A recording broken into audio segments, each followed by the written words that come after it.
Today we'll be making iron skillet apple pie.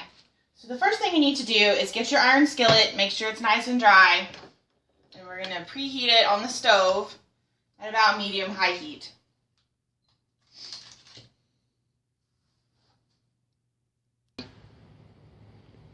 So once you have it nice and warm, then you want to add 1 stick of butter.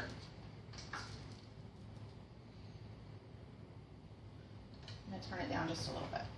We're going to melt that butter.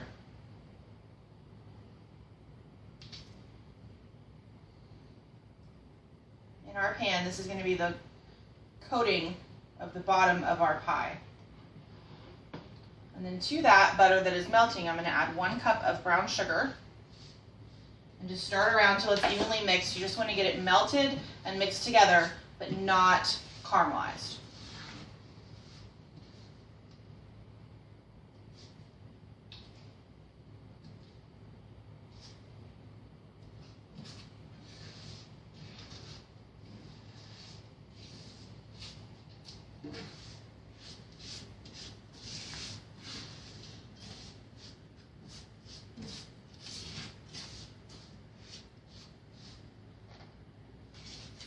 You may have to adjust your heat a little bit when you're doing this so you can get it the right consistency, but not caramelized.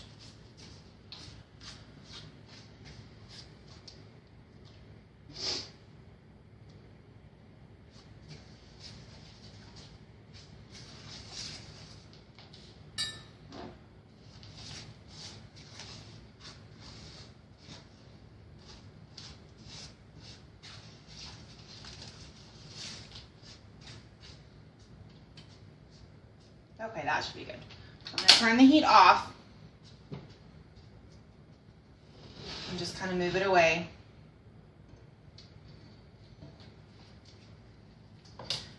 Next up, I'm going to use a pre-made refrigerated pie crust.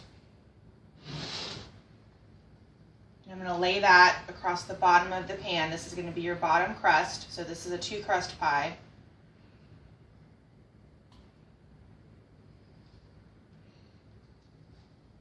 Just be careful because this pan is hot. You don't want to burn yourself. Next, I'm going to pour in 4 cups of diced Granny Smith apple, which is the equivalent of about 3 pretty good sized Granny Smith apples. And these are peeled before I dice them.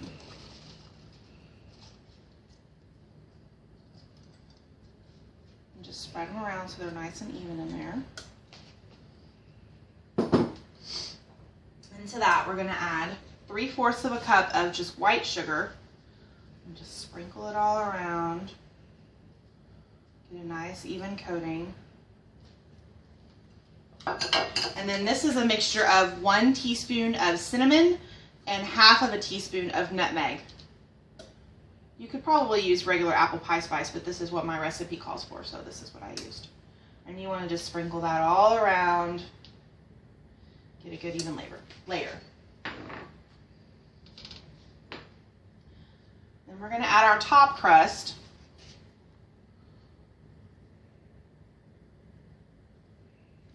And you don't want too much hanging over the edge, so you might have to tuck it in. This doesn't have to be perfect. This is a homemade pie, so taste is more important than looks sometimes. Then you want to make a few little slits in your pie so the steam can escape while it's cooking.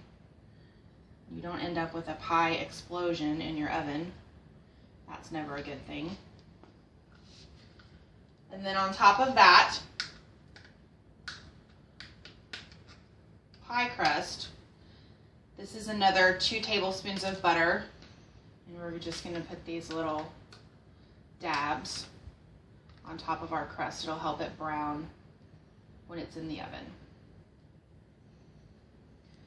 Get nice and yummy and good.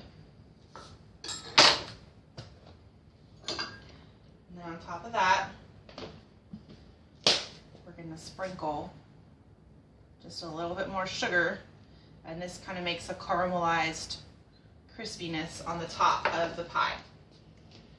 So once you have it all ready like that, you put it into your oven, which has been preheated at 350 degrees. and it bakes for 45 minutes.